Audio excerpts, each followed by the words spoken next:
problem. Yeah. If you do it, then tell me. It's not. Yeah. We take questions and then I will do the education control. And then we'll speak separate to answering questions. All right? No problem.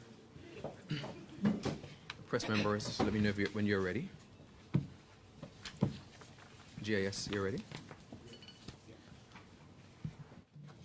Who's counting me down?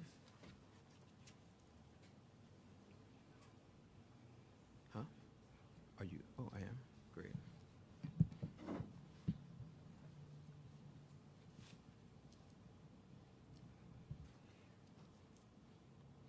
Good morning. On behalf of the Ministry of Education, Youth Affairs and Sports, welcome to the best month of the year, Education Month. I hope you didn't think I was going, that deserves that. Good. I hope you didn't think I was going to say March because the best month by name would be October, clearly, right? I am Kareem Nelson Hull, Chief Protocol Officer. To begin our press conference, just like we began Education Month yesterday in the presence of God, let us now welcome Deputy Secretary in the Ministry of Education, Youth Affairs and Sports, Mrs. Pat Blaze Adams, to open in prayer.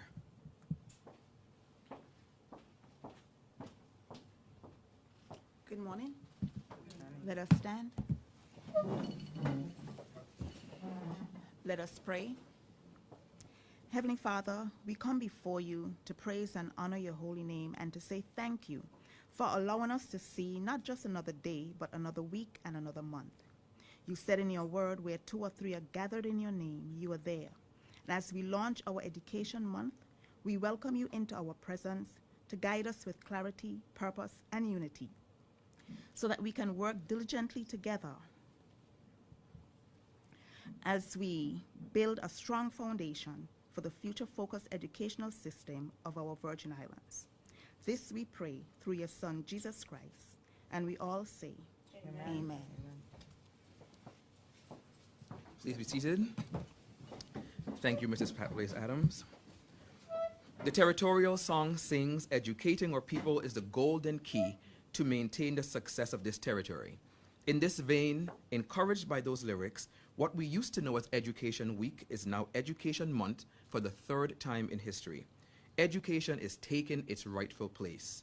Before we hear from our Minister of Education, we're pleased to officially acknowledge the Honorable Shari D. Castro, Minister for Education, Youth Affairs and Sports, the Acting Permanent Secretary in the Ministry of Education, Youth Affairs and Sports, Mr. Claude Kettle, who's probably joining us via World Wide Web, the Chief Education Officer, Mrs. Orlandette Crabb, Deputy Chief Education Officer, Mrs. Haida Selwood, Director of Youth Affairs and Sports, Mrs. Deborah Hodge, education officers, staff within the ministry, and the most important part of the order of precedence, students, principals, teachers, parents, and all education stakeholders, and that means all of us.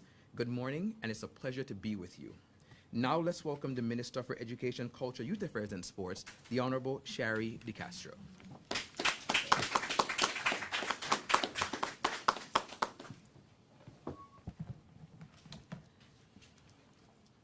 Good morning to the beautiful people of these Virgin Islands. Good morning. Good morning. Good morning. Today, as we launch Education Month 2026, we affirm a truth that every great nation in history has understood. That truth, that the true wealth of a country is not found in its bank accounts, but in its classrooms. Not in its buildings, but in its people. And people are built through education. Education is not simply a sector of national development. It is the cornerstone upon which every other pillar stands. Every business begins with an educated mind. Every hospital depends on educated professionals. Every industry relies on educated workers. Every government depends on educated citizens. Education is not separate from nation building. Education is nation building. And that is why over the last 3 years, we made a decision as a government and as a people. We made a decision that we would no longer treat education as an obligation. Instead, we would treat it as an investment in our people, an investment in our economy, an investment in our future. And today, the evidence of that decision is everywhere.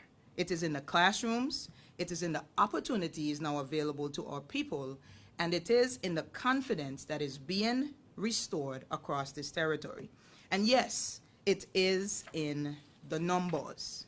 In 2024, the education budget stood at approximately $57 million. In 2025, it increased to $67 million. And in 2026, it now stands at $77 million. A $20 million increase, 35% growth in just 2 budget cycles. Let me repeat that. 35% growth in just 2 budget cycles. Ladies and gentlemen, that is not maintenance. That is transformation. Because you cannot build a future-focused generation with past tense investment. You cannot prepare tomorrow's leaders with yesterday's systems. And so we invested deliberately, strategically, and unapologetically.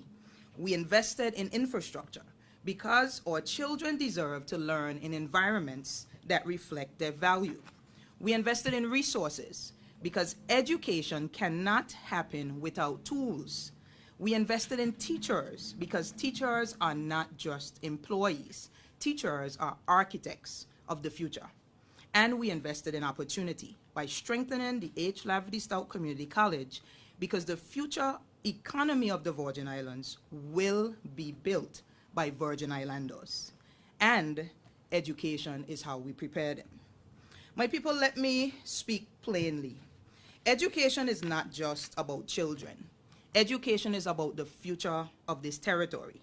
It is about whether our people own businesses or work in businesses owned by others. It is about whether our people lead industries or watch from the sidelines.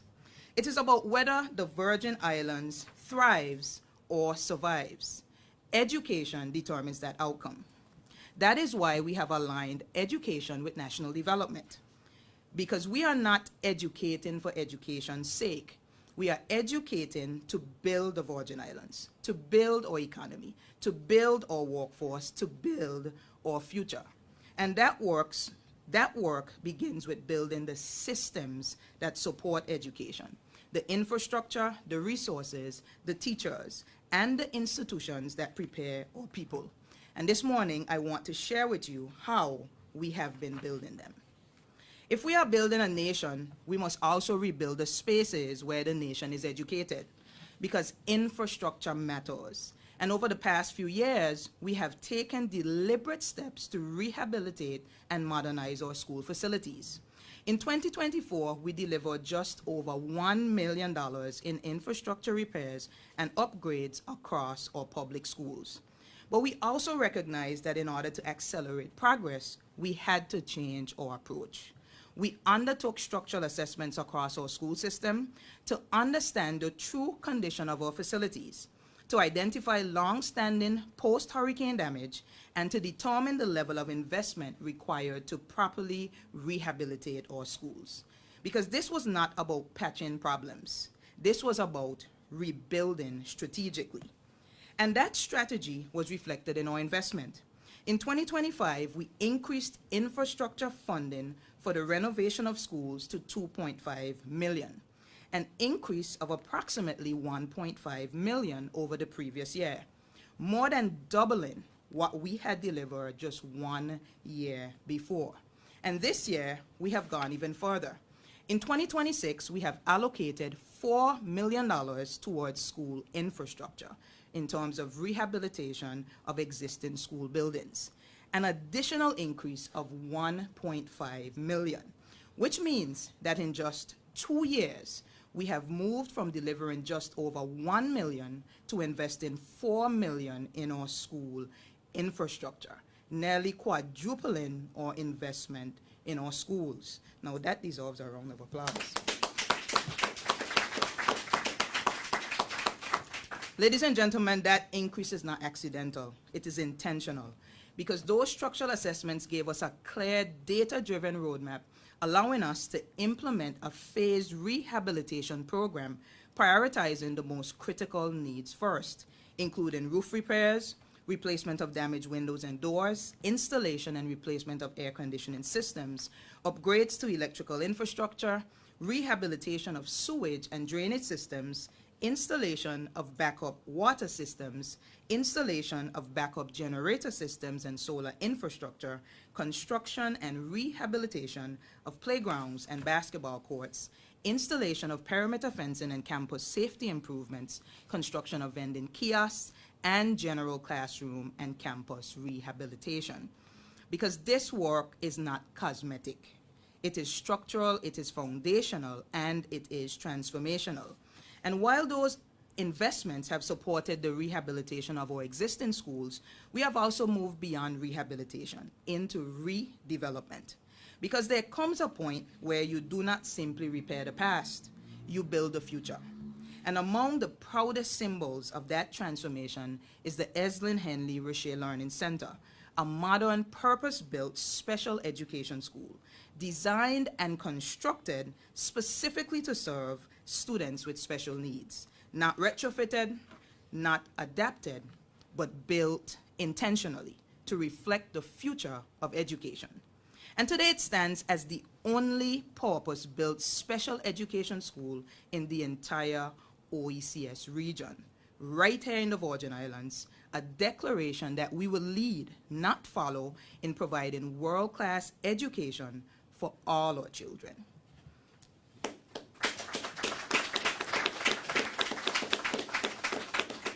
And it is that same vision and that same commitment to reimagining education that is now guiding the rebuilding of the Altair Scatliff Primary School. Because just as we did with Eslyn Henley, we undertook a full assessment of our school infrastructure. And in doing so, we saw an opportunity to reimagine what a primary school can and should be, to deliver our first fully modern, purpose-built primary school designed not for yesterday, but for tomorrow, with modern technology-enabled classrooms, resilient future-focused infrastructure, and learning environments designed to support the full development of every child. And I am pleased to say that we are now on our way to breaking ground on the Altair Scatliff Primary School before the end of the second quarter of this year. That future-focused investment continues. This year, we have also allocated funding for the design of a new secondary technical school on the eastern end of Tortola, a facility that will expand access, expand opportunity, and support technical and applied learning aligned with the future of our economy. Because education must not only prepare students academically, it must prepare them for life. Because when you build schools, you build students. And when you build students, you build the Virgin Islands. But buildings alone do not educate children. What happens inside those buildings does. And that is why we have made equally historic investments in resourcing our schools. If infrastructure builds the walls of education, then resources bring those walls to life. Because schools cannot function on office supplies alone. And for too long, resourcing our schools meant replenishing basic office supplies. But over the past few years, we made a deliberate shift, a phase shift, an intentional shift, away from simply supplying schools to strategically equipping them, subject by subject, program by program, year by year, and that transformation is visible across this territory. We reinstituted and expanded the systemic purchase of teaching and learning aids across core subject areas. In mathematics and science, we procured updated laboratory equipment, manipulatives, and instructional tools. In technical and vocational education, we upgraded specialized tools aligned to industry standards. In music and the creative arts, we expanded instructional resources. In literacy and language, we strengthened classroom libraries. We invested in classroom furniture, teacher workstations, photocopiers, and printers, ensuring that teachers have the tools they need to teach. Because resources are not an expense, ladies and gentlemen. They are an investment in instructional quality. And modernization required a major investment in information and communication technology. We restored and equipped computer laboratories across all secondary schools in the territory.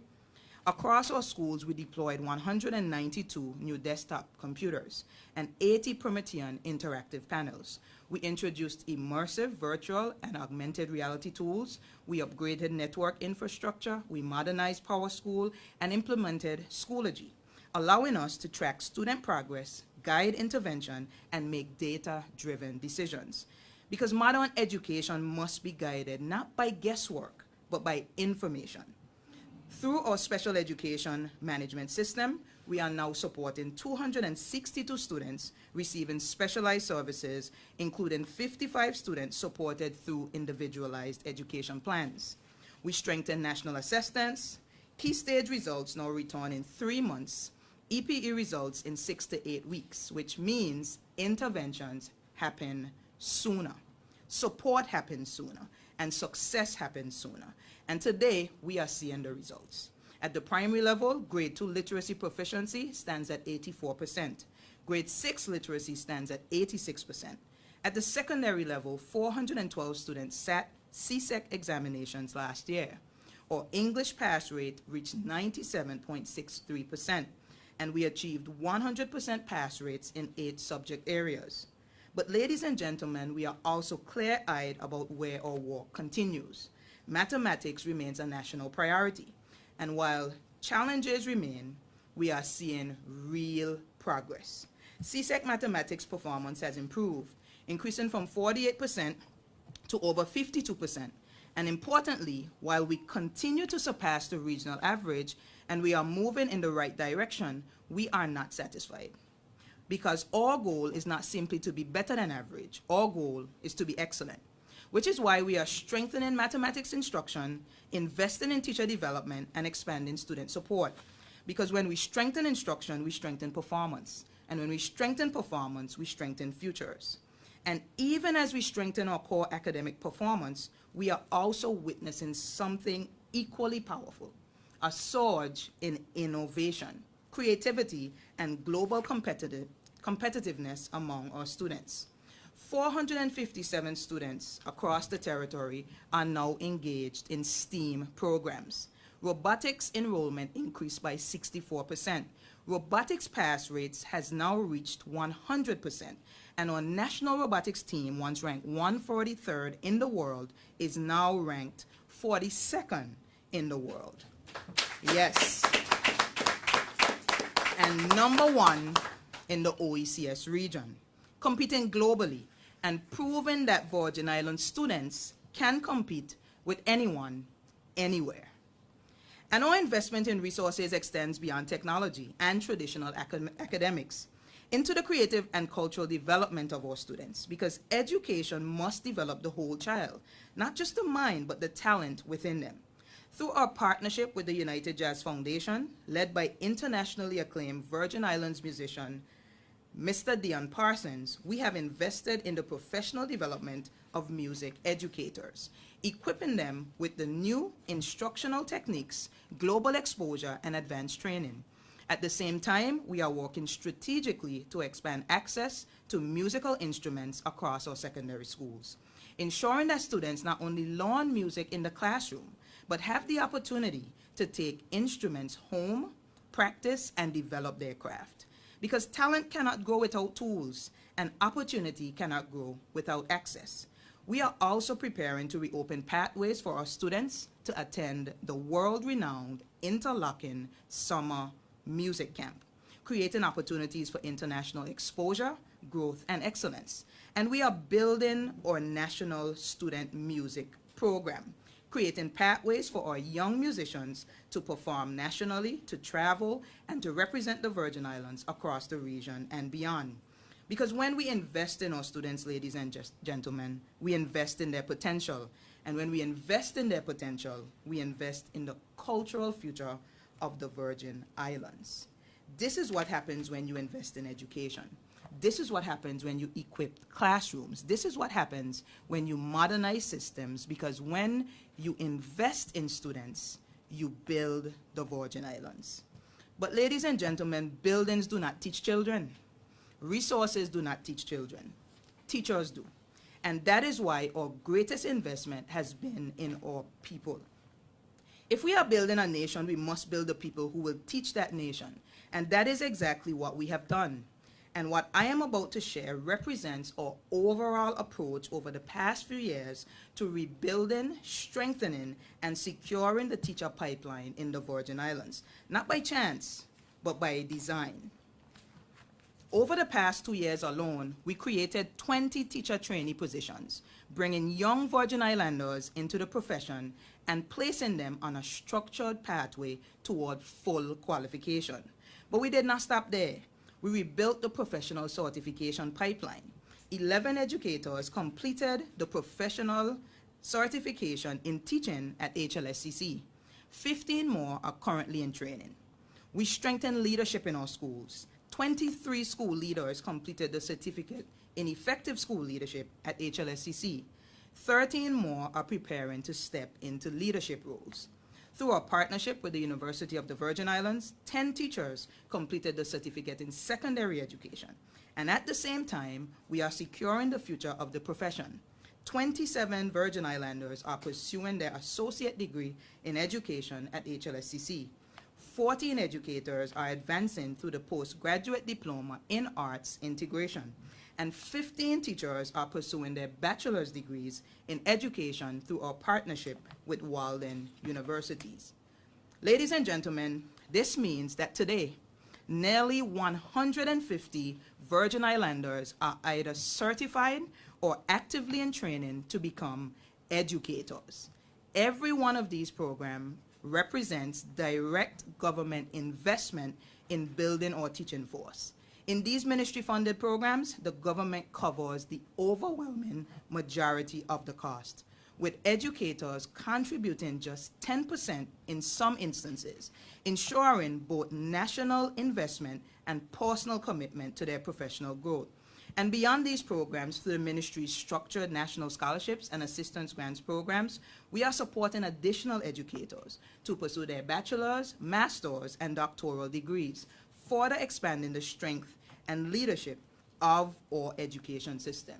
Ladies and gentlemen, 150 educators, Virgin Islanders, currently pursuing or already certified in training over the last 2 years.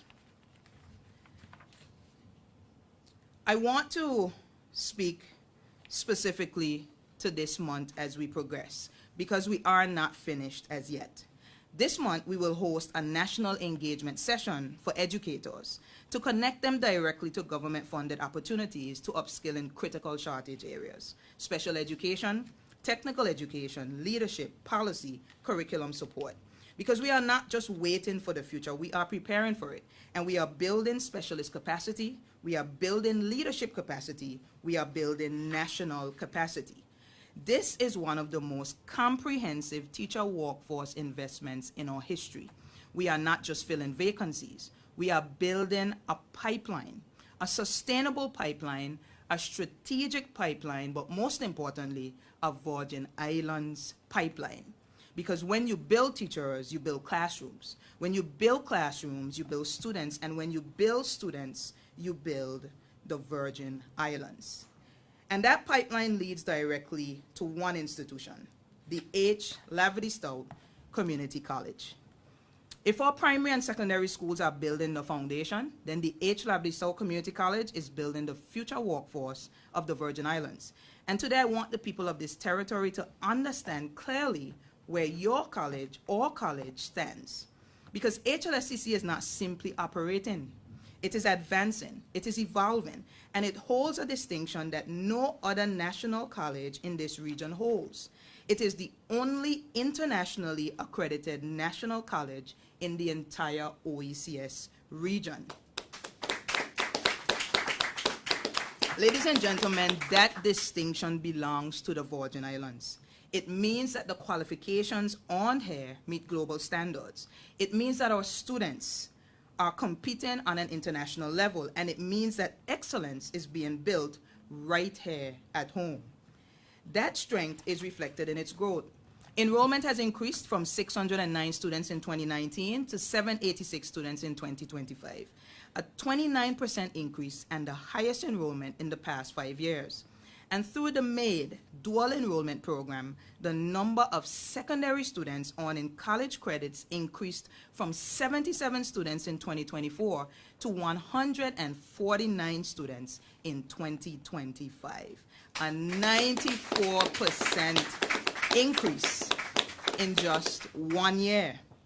These are Virgin Islands students leaving high school already positioned to advance their education and accelerate their future. But today I want to speak personally, because HLSCC is not just the National College. HLSCC is my college.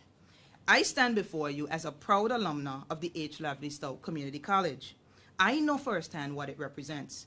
I know the doors it opens, and I believe deeply in the dream of the visionary who founded it, that the people of the Virgin Islands should be able to pursue excellence right here at home.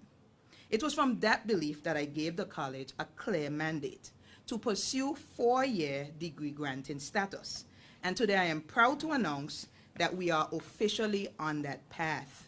The Bachelor of Education program has been approved by the College Board and will now be submitted to the Middle States Commission on Higher Education for accreditation review, the necessary step toward offering a full-year teaching degree here in the Virgin Islands.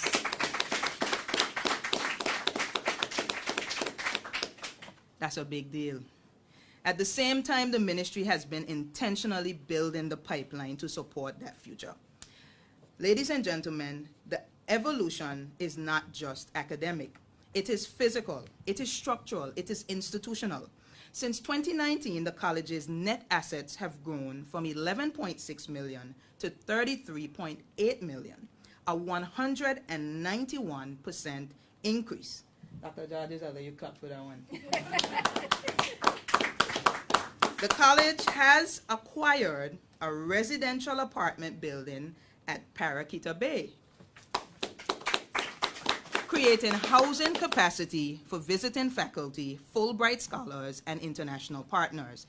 And the government has funded the design of the college's first purpose-built student dormitory, laying the foundation for a fully residential campus and expanding what HLSCC can offer to future generations. Because strong institutions build strong nations. We are also strengthening training aligned directly with our economy. On March 10th, the college will officially relaunch its internationally recognized maritime certification program, allowing Virgin Islands mariners to train and certify right here at home once again. And later this month, in partnership with the college, we will launch Let's Build VI. Before we had Let's Teach VI. Now we're evolving to Let's Build VI, mobilizing approximately 200,000 in scholarships for maritime training, technical and skilled trade certifications, and new opportunities in hospitality and luxury tourism education. Because building the Virgin Islands required skilled Virgin Islanders. And at the same time, we are expanding opportunities beyond our shores.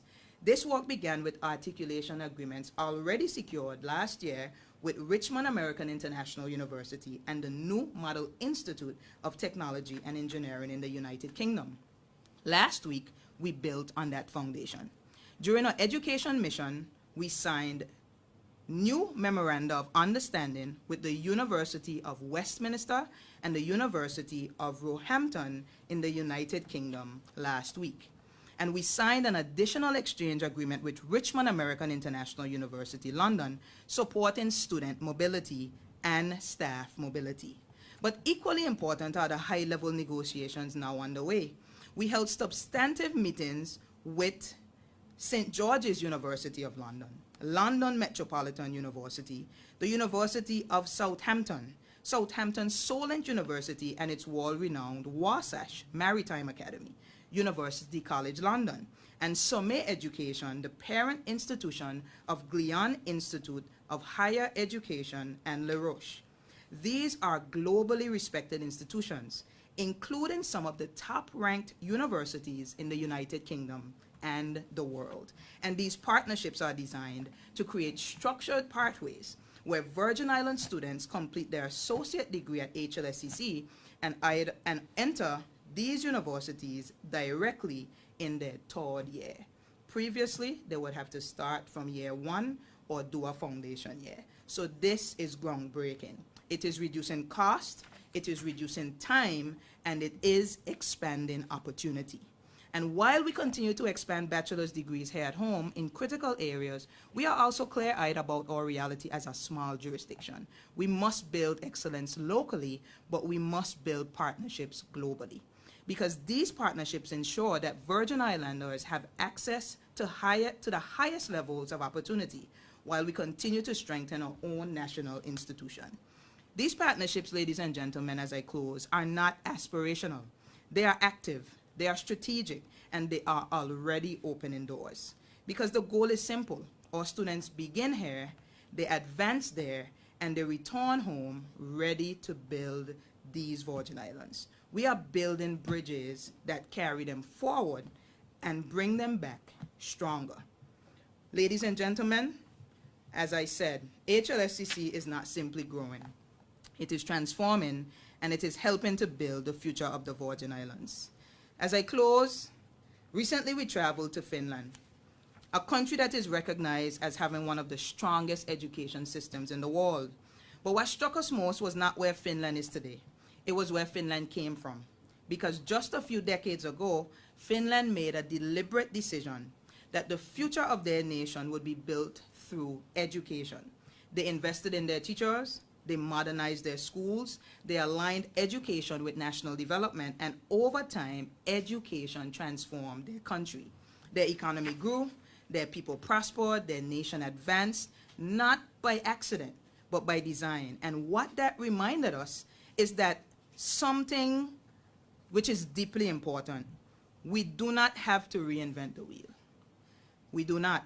There are nations that have used education to transform their future already, and we have both the responsibility and the opportunity to learn from them, to build relationships with them, and to scale what works to fit our Virgin Islands context, because our goal is not simply to admire excellence. Our goal is to achieve it. Our goal is to rise to that standard so that the Virgin Islands can become the standard in this region.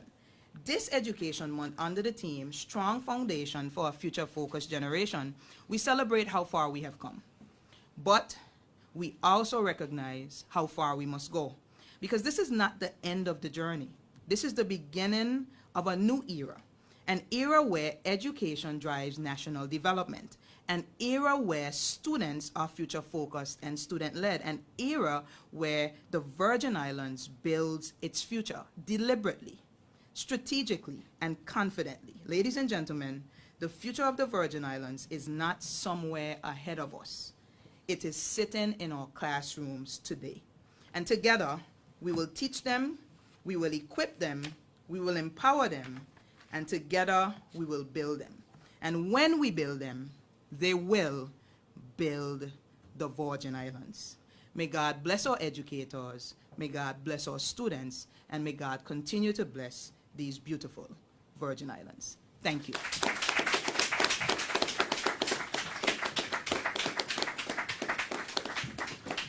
Thank you so much, Minister. In my opening, I inadvertently omitted to acknowledge Dr. Richard Georges, the president of HLSCC. I want you to charge that to my head, not to my heart. And I hope that you will let me keep my stingray degree after making that mistake. Hope you understand. We're now going to open the floor for the press. Press members, you're going to use the microphone to my left against the backdrop. Help her to navigate the camera as well. And we'll take your questions whenever you're ready. The panelists will also support the minister in answering those questions. I know it's quite a lot that the minister uploaded there.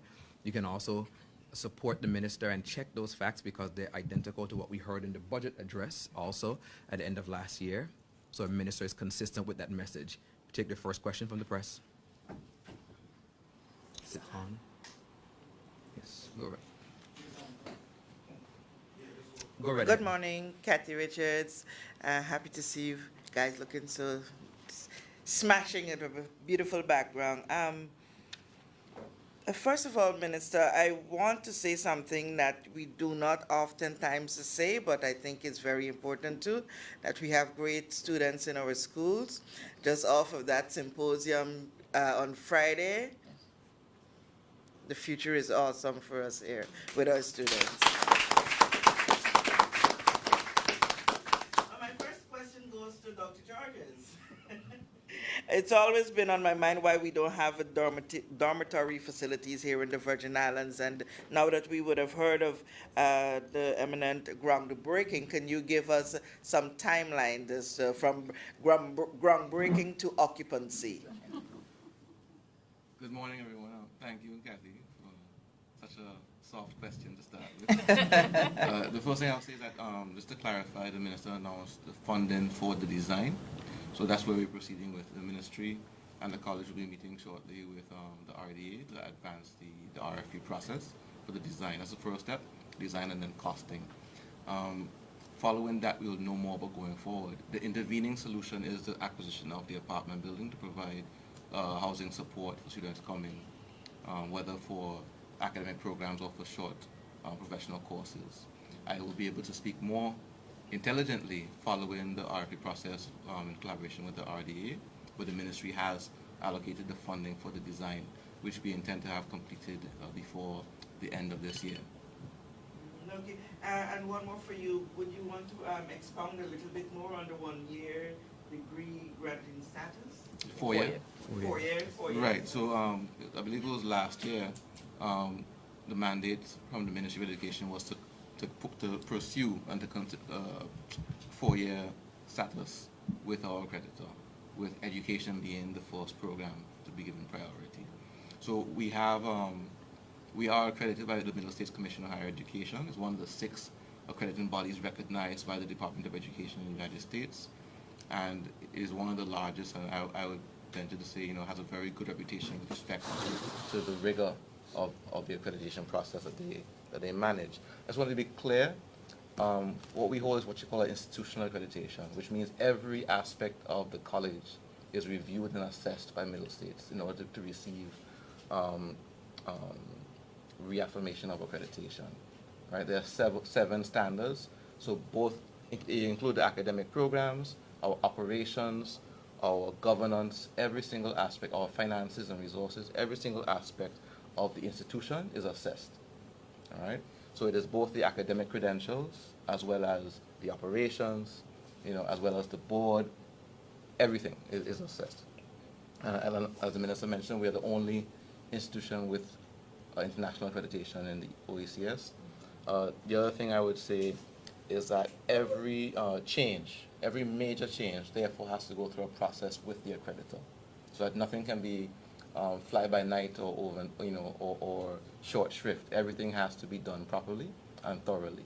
So there's a process called substantive change, which means we are substantively changing what we do, and we have to go through that process with Middle States. And so part of the process would have been ensuring that our responsible ministry was satisfied, that our board was satisfied, that our internal processes were satisfied with respect to the design of the additional 2 years for a bachelor's degree in education. We will go through that process and we'll hear back from Middle States before June, at which point we'll be able to let you know, in terms of when we will be starting. The other aspect of that is that we would have to do at least one other substantive change, so at least one more bachelor degree program in the next year or 2. And then following that period, we'll be able to, add the bachelor degrees without having to go to the accreditor. Because they'll be satisfied that we've been running and administering multiple 4-year programs. And at that point, the Board of Governors will be empowered to offer bachelor degrees.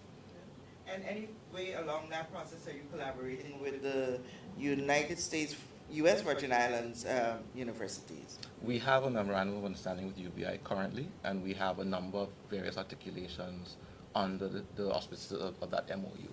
So we would have had teachers as a very popular program for transfer, who would have done the Associate of Education at the college, who would have transferred to the Bachelor's of Education at UVI. That's very popular. Obviously, you would have a cohort of teachers who did a certificate in secondary education last year. In addition, we have a very robust articulation with respect of agricultural science. And right now we have 2 students at UVI studying agricultural sciences who came to them via HLSCC. My next question is to the Honorable Minister. You spoke glowingly about the training and the educational levels that we are pushing for our teachers in school. Very, very commendable. But can you give us a little understanding as to where we currently in terms of our teaching core? Are we at a comfortable position where we can safely say that we have good enough teachers to take care of what we need to do in our schools? Is that a question of quality or quantity? Quantity and quality, as you suggest now for me. So thank you for your question, Kathy. And I think based on the statement, you would realize that we have seen a significant increase in terms of instructional quality just based on the level of achievement of our teachers. What I want to say is we don't have good enough teachers. We have amazing educators. And what we have done as a government is ensure that we facilitated support for their continued advancement. I want to be clear, right? Previously, an associate degree is what was acceptable to teach in schools in the Virgin Islands. Since I came in as minister, alongside discussions with my team and the ecosystem, we increased that qualification to a bachelor's degree in education or a bachelor's degree in a content area with a certificate in education. What that means is that a number of our teachers are currently pursuing on-the-job training while teaching, which historically is an amazing approach because they get to implement as they learn. But what it also means is that we're creating a pipeline through our teacher trainee program as well as our teacher recruit program. In terms of numbers, of course, we're still currently filling vacancies. As you would see on the government's website, we continuously ensure that we advertise specifically in specialty areas, which is why I referenced in my statement as well that this month we're going to be having an engagement with our teachers because there's some priority areas that we need to close the gap in. That's in special education. So, for example, educational psychologists, speech and language pathologists, behavioral specialists, occupational therapists. These are some of the very strategic and key areas that we currently have vacancies in. And what we want to do is ensure that we upskill Virgin Islanders to take up those positions in 2 to 3 years. That is why the mission trip to the United Kingdom was strategically positioned and important. We have signed memorandum of understanding with institutions that offer specific courses in these areas as much as practicable. We want to ensure online access so virtual learning can take place while our teachers remain in the system. But in cases where that is not practicable, we will have to allow them to get study leave to go and study and return. Keywords and return.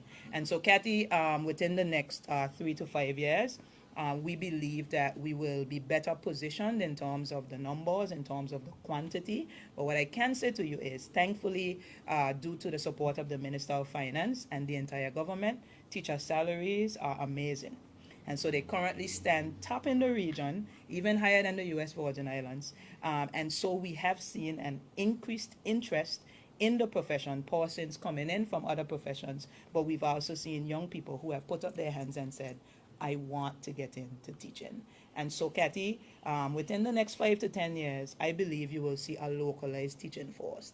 But what is most important is that they would have been built through an intentional and strategic partnership with HLSCC, where we're purpose building our own education bachelor's program to supply all schools. So our context, our culture, and our collaboration is what will drive the instructional quality in our schools. Time to understand, you're not there yet with the numbers, but you're getting there. We're not there yet, but we're getting there. But we are far further than we were 2 or 3 years ago. So we do have minimal vacancies. If you recall, a few years ago, I was talking about 50 vacancies in schools. We don't have 50 vacancies in schools. And we certainly don't have the level of resignations that we had before or those sort of things. So retention is high, interest is there, and so I'm hopeful that with the pipeline that we are building, when you ask me that question in the next 3 years, hopefully I'm sitting in this seat, I'm going to be able to say proudly and purposefully that we have teachers in our classrooms, qualified teachers in our classrooms. Moderator, could you permit me one more before I Go pass right on to ahead. my colleague? Minister, could you expound for me a little bit on the proposed technical school for East End? Yes, so I'm going to give some details, but I'll allow my CEO, who is the chief technical expert on this area, to give some more details. We know that the Elmore Stowe High School currently is the main institution with about 1,450 students. We have the Virgin Islands School of Technical Studies with a little over 100 students. And what we want to do is ensure that we create the access and the opportunity to be able to ensure that our students are able to access technical skills, vocational skills, applied skills in a purpose-built institution. So we're seeking to build a TVET high school on the eastern end of Tortola. Currently, the Virgin Islands School of Technical Studies only goes from grades 10 to 12, which is senior secondary. What we're seeking to do is start that from grades 7 to 12, because the interest early on in TVET subjects is what drives individuals. If you think on it, if I have to go to Elmore South from 7 to 9, more than likely I'm going to want to stay at Elmore South. I'm not going to want to transition to the Virgin Islands School of Technical Studies. What building a modern institution also does is that it removes the stigma.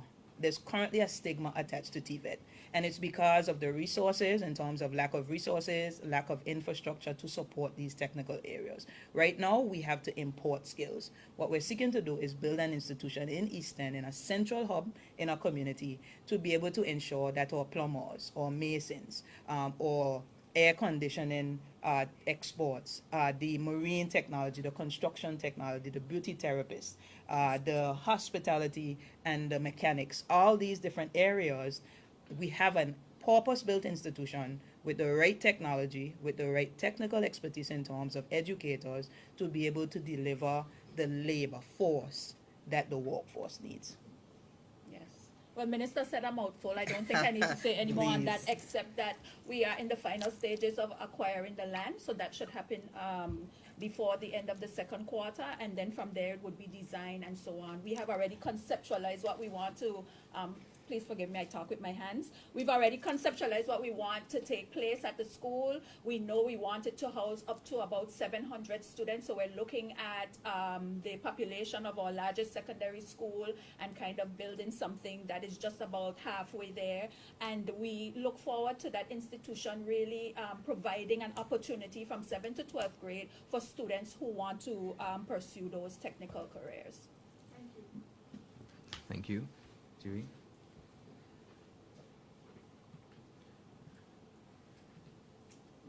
Good day, everyone. Allison with the BVI Beacon. Minister, my first question for you is, you mentioned that the Althea Scatliff Primary School is expected to break ground at the end of second quarter. Do you have any other information on the timeline of when that project is expected to be completed, or anything like that? All right, so I'm going to give a singular briefing on Althea Scatliff in partnership with Unite BVI, who is assisting us in support for funding. So I honestly just wanted to give you a tease and an update because for a long time we've been articulating that we were in the design phase, and I wanted to ensure that the public understands while the design phase took a lot longer than we would have wanted. What I will say is, when we see this school and when we experience this school, the time that it took in terms of the planning, the scope of works, the architectural drawings, the construction drawings, we're finally moving to a place where we can say that we are positioned to break ground. And so I will be making a more holistic announcement aligned with Unite BVI in the coming weeks, so that the public can be fully aware of what the structure will look like when it will officially break ground, and also when we expect it to be completed by. And along those lines, you mentioned the increase in investment for infrastructure is about $4 million for this year. Do you have any additional information that you can expound on with specific schools or with timelines or anything related to that? So yes, my team, I have the benefit, you mostly see educators in this room, but recently we would have added 2 engineers to our team. And so they are working assiduously, finalizing our walk plans strategically for 2 critical periods in the school year, which is Easter break and summer break. Of course, most of the walks will be done during the summer.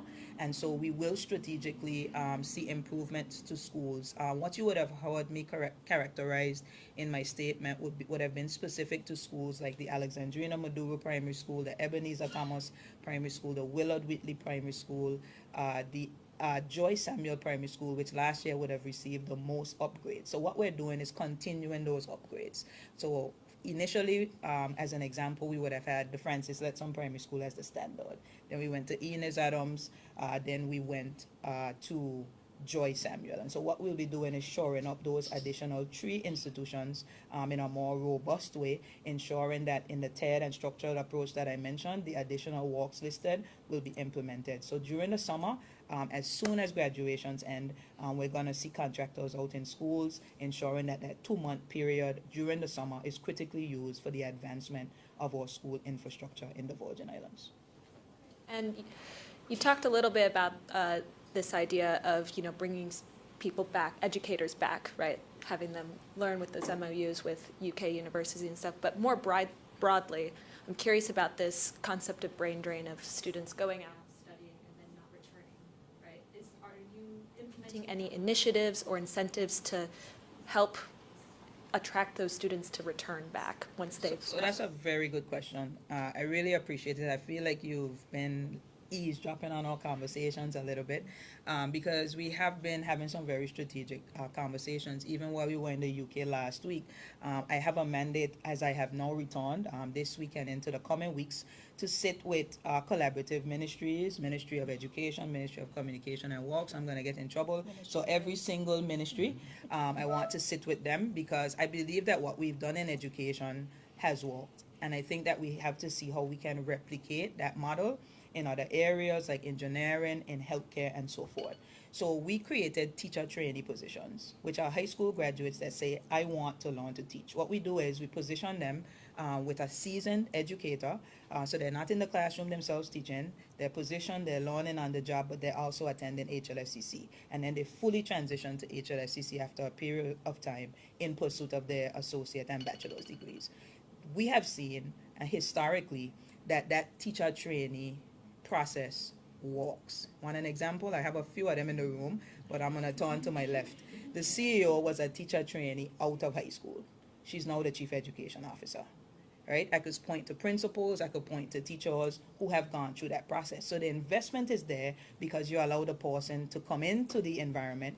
They're paid, but they then qualify and upskill and are truly paid for their qualifications. So they return because they've already been invested in the spaces. We want to similarly do that across the other ministries so that we create that entry point in the public service so that our young people understand the environment that they walk in, they see the challenges firsthand, and they go off to create the solutions that will ultimately fix those problems. So those roads that we keep talking about, those potholes, I believe my classrooms currently have the curiosity and the ingenuity to fill those potholes and to engineer our roads and our bridges and whatever else we want to do. Our healthcare system, our brain surgeon, whatever it is we seek to do, it's in our classrooms. All we have to do is open the door, let them in, and I believe they will come back and they will stay.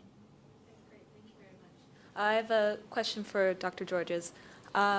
Just so I understand fully, the education bachelor's program, that is the first bachelor's program expected to come. Am I incorrect in that? Or No, do we? that is correct. Yes. That's correct. And do you have an idea of, I know it's in the process now, do you have an idea of like, will it be available to students in the next school year, or do you have an estimate of that? Well, the only reason Implementation. why I can't have to be very careful with my estimations is because it's reliant on an external body, and it's relying on our accreditor, not a department of the college. We have done what we are required to do, and so now it's on us to await Middle States, or also known as MISHI, but to await Middle States response. Now, there could be any number of responses with respect to the program. It could be, go ahead for fall. That's that's the earliest possible scenario, or it could be we want you to look at this aspect, you know, the feasibility long term. We want you to look at a particular course, or etc. Because of the nature of the accreditor and how wide ranging it is, it could be any number. It could be an operational question that they could have. They may ask us to submit additional information, or to have other correspondences with the ministry or the board, etc. So I really can't, you know, give you any information with respect to what Middle States will respond with. So once we receive that response, you know, we will then obviously either have to make additional supplemental information available to them, or it might be go ahead and then it'll be about liaising with the ministry to ensure that we can meet whatever timeline is appropriate. And you talked earlier about a second bachelor's program for accreditation to go through that process, and then the process should be smoother in the future. Do you have an idea, or is the process for the next bachelor program, where are you in that process? Well, we're currently working on that. So as you would imagine, the school year starts in August. So August 1st is Happy New Year for us. And so with that respect, we have at the college laid out our plans for the next academic year. And part of that, of those goals will include proposing a suite of bachelor programs to the Board of Governors as well as to the Ministry of Education. But as you could imagine, that proposal will be in keeping with a number of factors. First and foremost, the industry of the BVI will be a heavy indicator. So I think there's some easy guesses there in terms of which two programs will be at the front of the queue. Second to that would be the National Sustainable Development Plan in terms of where the BVI desires to head in terms of its development of its workforce. And the third, you know, quite frankly, will be with respect to what resources are available already to the college. So those are three of the main factors, obviously. So the government's National Sustainable Development Plan, the local reality of our economy, as well as the resources available to the college. Because while there may be some areas that we desire to enter into, the cost of investment, whether you need specialized facilities, faculty, and so on, would then indicate to us which programs we retain our global partnerships to pursue, which ones we develop in-house, and so on and so forth. Go ahead. Are there any other programs that you're working on beyond associates and certifications, any MBAs or anything like that? Right, so with Middle States as the accreditor, we are currently accredited to offer 2-year degrees and certificates. So associate degrees, whether they are associates of arts, sciences, or applied sciences, and certificates of achievement. Okay, so the first step before we can offer programs that are post-baccalaureate, which would be a diploma or a master's, etc., we have to have permission for the bachelor's, and so on. So it's a ladder. If we want to be able to offer post-baccalaureate or postgraduate programs, that'll be another process in the future. Where the first step is to get to the 4-year award degree status. 4-year degree awarding status is the first step. Thank you very much. You have an additional question from JTV? And this brings us to the minister, and there are actually two areas I would love if we can touch on. In a recent conversation with someone, it seems as though persons do not understand the initiative of the collaboration with Mr. Dion Parsons and working with the schools for the musical departments. Actually, what was said to me, I don't see why I have to come here and pay money to help government buy instruments for schools. And I know it's beyond just instruments for schools. So if you can shed some clarity on that area for me, please. So yes, first of all, I fundamentally believe that education is not just the responsibility of the government. Education is the responsibility of the entire territory, and the community has a role to play in that. Parents have a role to play in that. Businesses have a role to play in that. And so the approach that the ministry has taken is that while we have significantly increased all funding from a government perspective, we're also calling on the private sector to support and individuals within the community to support that mandate. So specific to music education, when we look across the territory, some of the individuals that sit in the highest positions across both government and the private sector They are products of the music education program in the Virgin Islands. And I want to say to you that that speaks volumes. And so what we have done is that we have gone back to where we started. If it ain't broke, don't fix it. Unfortunately, for some time, we were unable to invest in music education, post-hurricanes especially. The entire music department at Elmore South was blown away, if you remember where it was positioned. So that means musical equipment was gone, and that catastrophic event kind of made us take some steps backward. What we are seeking to do now is ensuring that we create access and opportunity again for our students. So in partnership with Mr. Dion Parsons and the United Jazz Foundation, what we have seen is a reinvigoration of music education in the Virgin Islands. You heard firsthand at the concert on Friday the 20th from the head of the ESHS music department, and she spoke from her perspective about how the professional development sessions with Mr. Parsons and his team, alongside the opportunities for access to instruments, alongside the opportunities for teachers to go off and train, alongside the opportunities for students to go across the region, inherently builds values, it builds discipline, and it creates opportunity. Right, Kathy? So I want to say that while government will invest, and last year we invested $100,000 in music equipment, this year we have $125,000 budgeted. What I'm saying is I would love the private sector to come forward and match government's funding.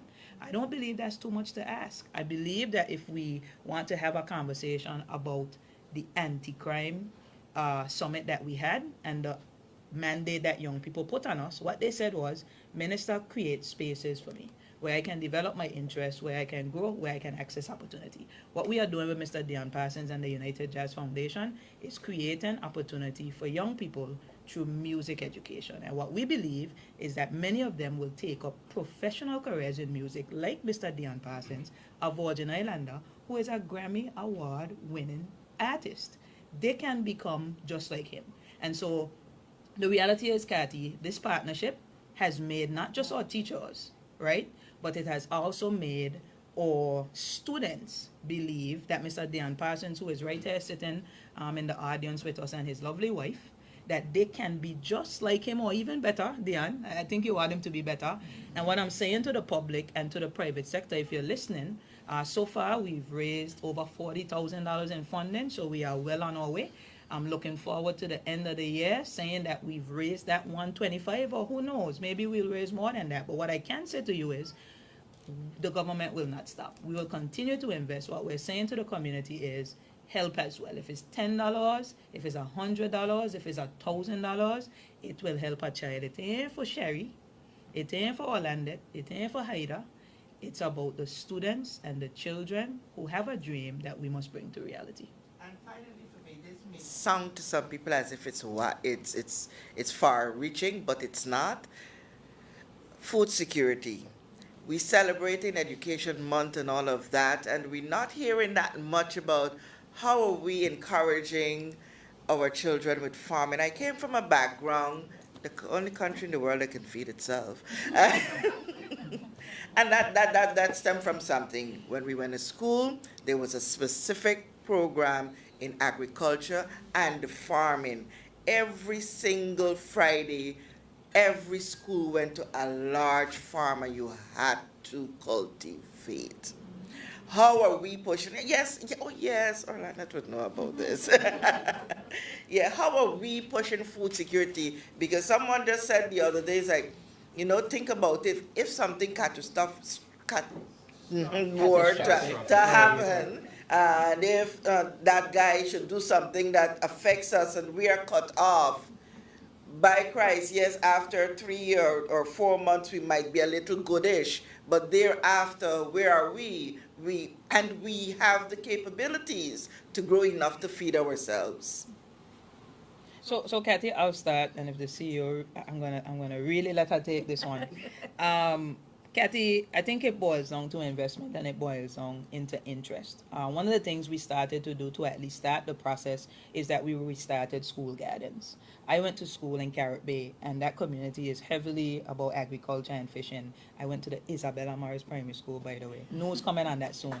But we went out in the school garden every single day. We cultivated, we planted, but most importantly, we were able to connect what happened in the classroom into what was happening in the real world. So you're in science and you're learning about all these things around trees and plants and oxygen, and I could go on, but there wasn't a real reality around, well, what does that really mean? So we got our hands dirty and we planted.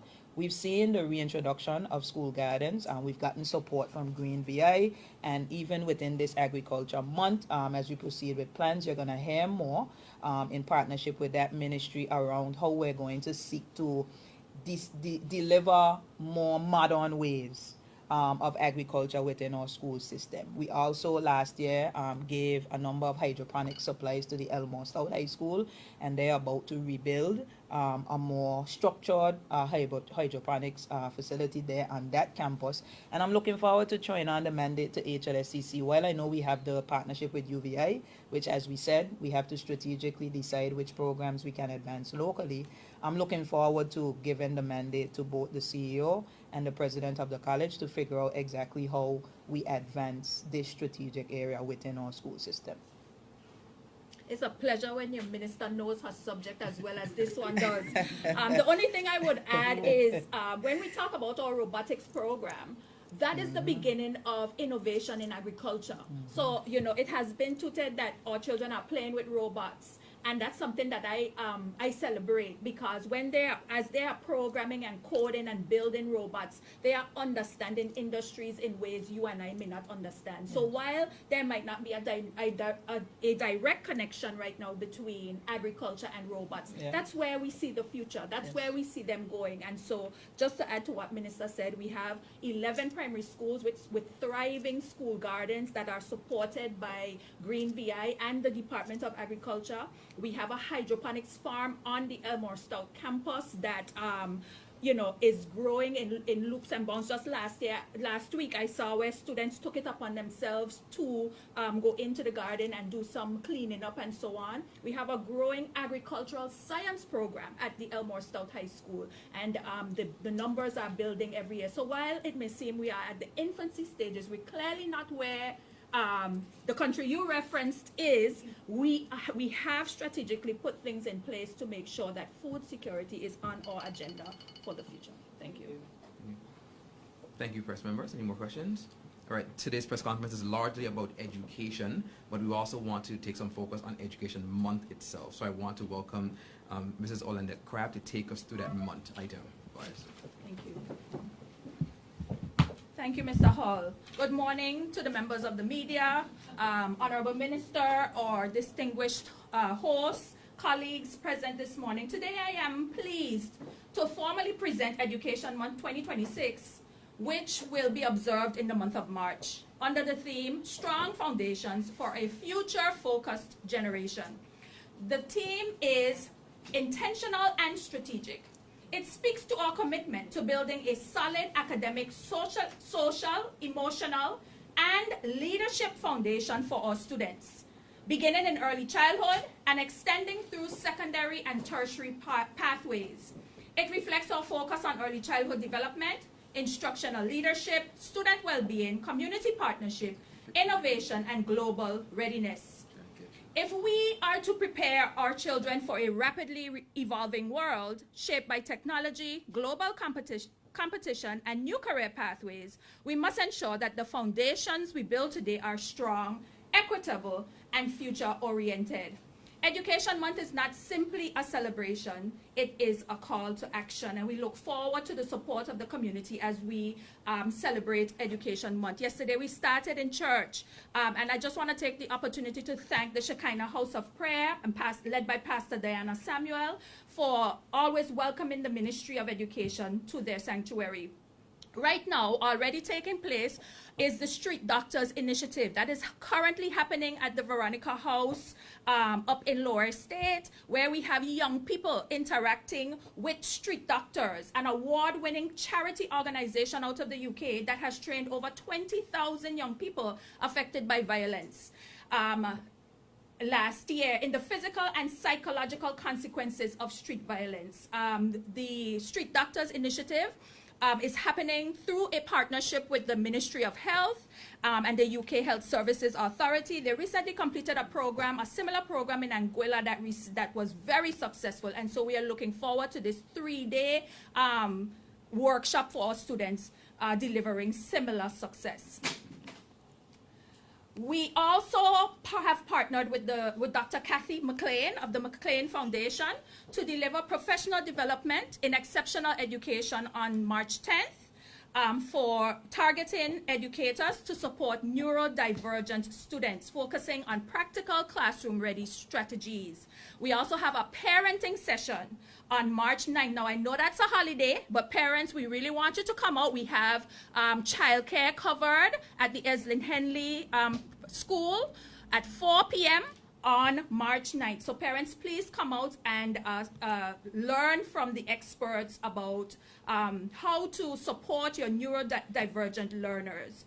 Also on March 10th, Minister would have mentioned this, we have the official opening of the Standards of Training, Certification and Watchkeeping for Seafarers facility on the grounds of HLSCC. So that's the STCW simulation, the simulator, sorry, at the HLSCC campus that will be officially opened on that day. During the week of March 11th, from that week, we also will have a Principals Leadership Conference. This is our second year hosting that conference, and it is becoming something that we see is making a marked impact in instructional leadership at our schools. And so this year, we are pleased to partner with Light Consulting, which is a local consultancy firm headed by Mrs. Lelia Burke, a former educator. She will be delivering a 2-day conference to our principals, deputy principals, and assistant principals. Both public and private school principals are invited to attend. We have the National Science Fair, and that, is the highlight of our education month, the week of March 16th to the 20th. We invite the community to come out on March 19th and 20th to see the showcase of student creativity in innovation, science, the arts, robotics, and STEAM. So please come out on March 19th and 20th. The other days are for setup and for the judging. We have 3 early childhood book parades. Last year, we had over 800 students take the streets of Road Town in the early child. This year, we've already have over 1,000 students registered. So it's going to be as big or bigger than the festival parade. Somewhere close. Which is good. But you don't want to miss it. Our students from pre-K all the way up to grade 1 will take the streets of Road Town, Virgin Gorda, and Anegada to celebrate Education Month. The dates in Virgin Gorda, March 10th, in Anegada, March 16th, and on Tortola, March 24th. On March 20th, we invite the community to join with the Ministry of Education and its stakeholders to celebrate Rep Your College Friday. That's a big deal for us. It's a big deal to walk around repping the college you attended so that all young people can see themselves taking those places. We invite the private sector, we invite the public sector, we invite everyone. I know that the store at it, have you replenished your supply? I know you all just had Spirit Week. Well, for me, Rep Your College means Rep HLSCC. That's like everybody. So we invite come to the campus store. Come to the campus store, get your HLSCC gear. But if you want to rep somewhere else where you attended, Richard, this year I'll be repping somewhere else. So we invite you to rep your gear. Secondary students, if you already know where you're headed, because we do have some secondary students, you're also invited to participate in this event. And then on March 22nd, we celebrate our educators. The event is called A Cup of Gratitude, a tribute to those who pour into the future. It's an elegant tea party celebration that will honor our teachers and educators in the territory. And one of Minister's pet events is going to be a historic milestone for education in the territory. We have established a unified national student advisory body to amplify student voice and influence policy. The National Student Government will be established on March 24th. It is going to be the official territory-wide student advisory body within the Virgin Islands education system, creating a structured and sustainable mechanism for student voice to inform national policy and reform. So we look forward to that launch on March 23rd. Sorry, I gave the wrong date before. Make sure you get the right one, March 23rd. We have pre-primary sports on the 25th and 27th of March. And we also have the Let's Build VI. I'm sorry? Inter-primary sports. Inter-primary sports, sorry. Inter-primary sports between that on March 25th and March 27th. Soon Altes Catliff will be back, Karim. And you did the hair on your hand raised when Minister was talking about the new, because it sure did for me. Yes, yes, soon we will be back. All right. We will launch Let's Build VI on March 26th. And that is the scholarship program that we are opening up for MPT scholarships, as well as scholarships from the National Center for Construction Education and Research. All right?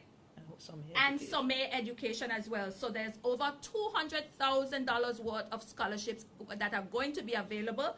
Please look out for information about how to register. The event is going to be at 10 a.m. on the HLSCC campus. Minister mentioned the Meet the Minister event, where we're going to be talking about expanding the education profession with our teachers and opportunities available for upskilling and training. And what I am looking forward to on March 30th is the Living Legends Luncheon. I am standing before you because educators poured into me. And on March 30th, we will pour into persons who set the foundation for education. We're looking forward to recognizing educators who began their careers in the 1980s and celebrating their enduring legacy. And that brings us to the end. In addition to all that we mentioned, we have Teach for a Day. I didn't forget, I left that for last because I really want the community to support Teach for a Day. You can contact myself or Ms. Selwood, or our emails are on the flyers. We'll share them with the press. But you can also contact the school directly. If there's a school, your favorite school, your grandchildren's school, your god, whatever it is, you can go directly to the school. They are waiting and willing to accommodate you. And while we have specific dates listed, we are open to welcome you whenever you are available. Go in and show your support for us, for education and for our teachers. It has to be all day. It could be. Good. And it doesn't have to be all day. It does say Teach for a Day, but you can, if you only have 1 hour, one lesson to spare, maybe you're a little intimidated about being at school all day, that's fine. If you just want to go in and teach one lesson, we welcome you as well. We want you to engage with our social media platforms. Like the Ministry of Education's Facebook page, follow us on Instagram, and join our official WhatsApp channel. There you will get all the updates, highlights, and reminders for Education Month. Education Month 2026 represents deliberate investment in our people, our systems, and our future. The work we are doing today is shaping leaders, thinkers, and innovators of tomorrow. Thank you.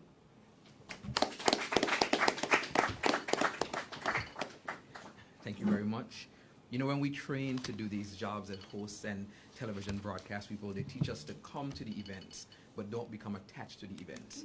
And this is one of the most challenging jobs I've had, to stand in the corner and to hear this minister and her ministry deliver like this. And I've heard it in the budget address as well. I go between absolute smiling to like emotional feelings that they're doing such a wonderful job for the young people of this territory. And we want to thank you guys for some sometimes we don't allow our ministers and our ministries to feel a moment of pride, and you really should feel that way. Minister, as you continue to build the cadre of people in your ministry, I notice that there are new faces among us in the room. I hope that you would take the chance to let us know of your new additions to your team. Yes, most definitely. I want to take this opportunity while I am here to acknowledge 2 individuals that are currently in the room. They're not, I don't even think they're a month old as yet in the ministry. So I want to acknowledge the new Deputy Secretary in the Ministry of Education, Youth Affairs and Sports, Ms. Patricia Blaze Adams. She comes with a wealth of experience in organizational leadership, in human resource management, and when we speak about the talent that we're trying to acquire and position, she's going to assist us in ensuring that we take our children from the classroom to the workplace. And so I want to welcome you, Pat, and I look forward to what you will bring to the ministry. I also want to take this opportunity to welcome Miss Deborah Hodge to the Ministry of Education. While Debbie has served at the H. Lavely South Community College for almost as long as I am alive, right? A little under that, about 30 years. She has now transitioned full-time to the Department of Youth Affairs and Sports, where she is the Director of the Department of Youth Affairs and Sports. So Debbie, welcome to the ministry. I have a robust plan for youth and sports development, as you are very much aware of. And we are going to be coming back out to the public and giving the plans, because I expect to establish a youth and sports month. That's how big and how bad we're going to do it. So I want to acknowledge you for the work that you're doing. And Karim, if you would permit me, just in closing, I want to acknowledge the entire Ministry of Education staff and team. I want to acknowledge my acting permanent secretary. Unfortunately, he is ill. He's been working too hard. So he caught that bug that is going around. So unfortunately, he's not here with us this morning. But I also want to take the opportunity to acknowledge the Chief Education Officer, the Deputy Chief Education Officer, and their entire team who supports teaching and learning. And I want to acknowledge the other arms and unit within the Ministry of Education. I said to my team, right, most times what you see are principals and teachers. You don't see the administrative arm of the ministry. You don't see the education officers. You don't see the accounts unit, the HR unit, the admissions unit, the truancy unit. I could go on and on. These are the engine that drive education in the Virgin Islands. And so while I support and I acknowledge the principals and I thank you, this month I want to pay specific attention to the education administration team in the best ministry in the government of the Virgin Islands. The Ministry of Education, Youth Affairs and Sports, the Warriors. I want to make sure that I say directly to you this morning. We appreciate you and we stand on your shoulders. The work that is happening in our schools is because of the work that you are doing in the office. And so I'm challenging you to keep doing that work because with good work comes more work. So I look forward to seeing the impact that you will continue to make as we continue to invest in education. Thank you. Thank you, Minister. You don't need my personal endorsement, but Pat Blaze Adams was my HR manager at Lime, so I will work with her anytime, any day. Trust me on that. And Deborah Hodge trained me for leadership, actually. She's the reason why I get up an hour before every event in my life to make sure I'm on time, because she never allowed me to be late. So I congratulate both of you as well. And in reference to that comment about education being the best ministry, I support and allow it because education also trained me. My first job in government was as an IO in education as well. So I understand that. So Karim, before I go, just because you say IO, I want to big up the Ministry of Education IO and PR that's here. I really appreciate them. The message that we are getting out to the public is because of the work that they're doing. And the truth is, if they don't tell people what we're doing, people think we're not doing anything. So I want to make sure we big them up, and you're going to see a ramp up. And of course, that includes the Government Information Services. GIS always shows up, from the photographers to the videographers to everybody, from the director down. Thank you, because you help us to get the message out. Appreciate that. Education Month began on Sunday, the 1st of March, and formally ends on Tuesday, the 31st of March. Following March, we declare that every day, every week, every month is the rightful time for education. The success of our education system will continue to be judged on the hard work of our minister, her ministry, our teachers, the principals, and ultimately the success of each student. Today we were all students, and math was not my strongest point. Yvonne Crabb and Gillian Douglas Phillip will tell you that. However, I learned something today. 57 million to 67 million to over $70 million, 35% growth in 2 years. I learned that today. 82%, 84%, 94%, all speaking of increase in efficacy of the ministry. CSEC up 42%. We were 143rd. Now we're 42nd. And then the big number is number 1 in the OECS. So I learned that today. 150 teachers are training, and they're spending only about 10% for that training. So we're covering the other parts. I'm getting better at math as we're here. HLSCC is up 29% in enrollment. I learned English today. The A in STEAM clearly means we can compete with anyone and anywhere. So I learned that alliteration right there as well. My lesson in comprehension is that as a former SGA president at HLSCC, that dream that I heard years ago about having dormitories is now coming to fruition. And I absolutely love that. I also want to pause with your HLSCC community as we remember our former registrar, Emma Baker, who transitioned, and we thank her for her, and the board member, and we thank her for her service. I look around and I had a lesson in reality today, because as the minister spoke, I watched the people in the room, the education ministers, shaking their head in agreement. I know Allah, you can't be lying. I know that. So I know that when she's saying it, she's saying what you guys have done, what you've worked on, and you guys agree. And I actually think that's a very strong encouragement right there. And then there's finally a lesson I had today in understanding that when you're building something so mighty as the Althea Catholic Primary School, it takes time. So we understand that very much. As an opening, I close with these lyrics as we continue to build for the betterment of each child. Our territorial song says, may they cherish this legacy. May they cherish the work that you guys are doing for us. Happy Education Month, and I will see you at the various events. And of one event, may I add, the great champion of education, H. Lavely Stout, will be celebrated on the 9th of March at Capoons Bay at 9 a.m. That theme is the generation yet unborn. Minister, the entire program is written and directed by young people, people he would have never met but are benefiting from his legacy. That's the entire theme of that program. I am Kareem Nelson Hall, Chief Protocol Officer for the Government of the Virgin Islands. Thank you for joining us, and enjoy the rest of your day and month.